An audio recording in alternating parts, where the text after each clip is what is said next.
بسم اللہ الرحمن الرحیم۔ ترجمہ: اللہ کے نام سے شروع جو نہایت مہربان رحمت والا ہے۔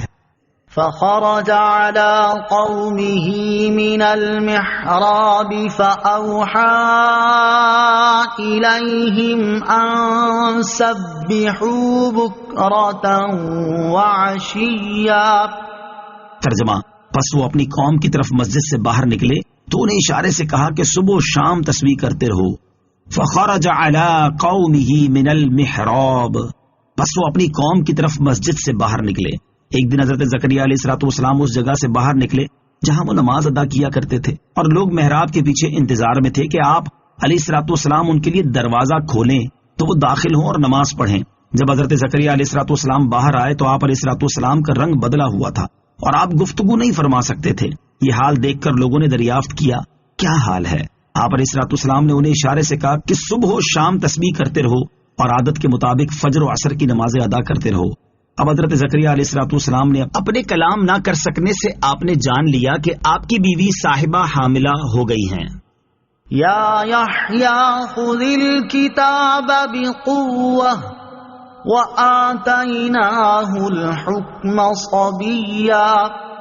ترجمہ: اے یحییٰ، کتاب کو مضبوطی کے ساتھ تھامے رکھو اور ہم نے اسے بچپن ہی میں حکمت عطا فرما دی تھی۔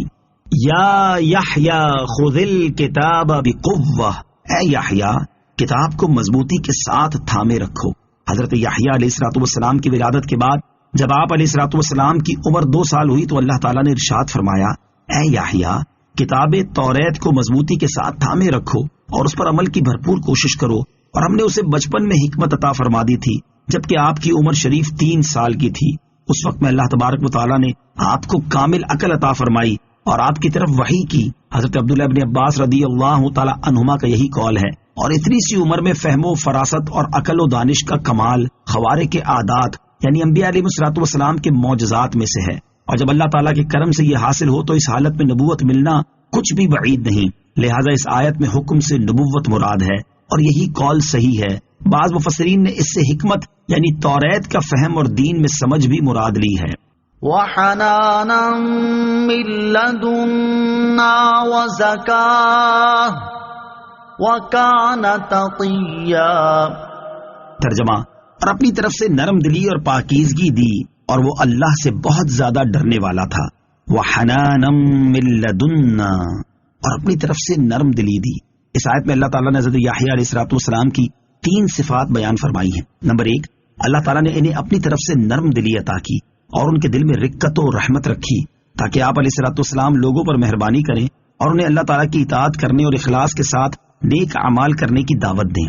نمبر 2، اللہ تعالیٰ نے انہیں پاکیزگی دی۔ حضرت عبداللہ ابن عباس رضی اللہ تعالیٰ عنہما فرماتے کہ یہاں پاکیزگی سے طاعت و اخلاص مراد ہے، اور حضرت قتادہ رضی اللہ تعالیٰ عنہ فرماتے ہیں کہ پاکیزگی سے مراد عمل صالح ہے۔ نمبر 3، وہ اللہ تعالیٰ سے بہت زیادہ ڈرنے والا تھا۔ آپ علیہ السلام اللہ تعالیٰ کے خوف سے بہت گریہ ازاری کرتے تھے، یہاں تک کہ آپ علیہ السلام کے رخسار مبارکہ پر آنسوؤں سے نشان بن گئے تھے۔ حضرت یحییٰ علیہ السلام اور تاجدار رسالت صلی اللہ تعالیٰ علیہ وسلم کی نرم دلی اور رحمت، اس آیت میں اللہ تعالیٰ نے حضرت یحییٰ علیہ السلام کی نرم دلی اور رحمت ان الفاظ وحنانا من لدنا کے ساتھ بیان فرمائی، اور اپنے حبیب علیہ السلام کی نرم دلی اور امت پر شفقت و رحمت بیان کرتے ہوئے ارشاد فرمایا، فَبِمَا رَحْمَةٍ مِّنَ اللَّهِ لِنتَ لَهُمْ، تو اے حبیب اللہ کی کتنی بڑی مہربانی ہے کہ آپ ان کے لیے نرم دل ہیں، اور ارشاد فرمایا، لَقَدْ جَاءَكُمْ رَسُولٌ مِّنْ أَنفُسِكُمْ عَزِيزٌ عَلَيْهِ مَا عَنِتُّمْ حَرِيصٌ عَلَيْكُمْ بِالْمُؤْمِنِينَ رَءُوفٌ رَحِيمٌ۔ ترجمہ: بے شک تمہارے پاس تم میں سے وہ عظیم رسول تشریف لائے جن پر تمہارا مشقت میں پڑنا بہت بھاری گزرتا ہے، وہ تمہاری بھلائی کے نہایت چاہنے والے، مسلمانوں پر بہت مہربان رحمت فرمانے والے ہیں۔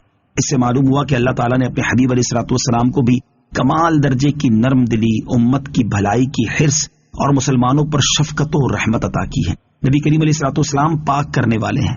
اللہ تعالیٰ نے حضرت یحییٰ علیہ السلام کے بارے میں ارشاد فرمایا کہ ہم نے اپنی طرف سے انہیں پاکیزگی دی، اور اپنے حبیب علیہ السلام کے بارے میں ارشاد فرمایا، لقد من الله على المؤمنين إذ بعث فيهم رسولا من أنفسهم يتلو عليهم آياته ويزكيهم ويعلمهم الكتاب والحكمة وَإِن كَانُوا مِن قَبْلُ لَفِي ضَلَالٍ مُبِينٍ۔ ترجمہ: بے شک اللہ نے ایمان والوں پر بڑا احسان فرمایا جب ان میں ایک رسول مبعوث فرمایا جو انہی میں سے ہے۔ وہ ان کے سامنے اللہ کی آیت تلاوت فرماتا ہے اور انہیں پاک کرتا ہے اور انہیں کتاب اور حکمت کی تعلیم دیتا ہے، اگرچہ یہ لوگ اس سے پہلے یقیناً کھلی گمراہی میں پڑے ہوئے تھے۔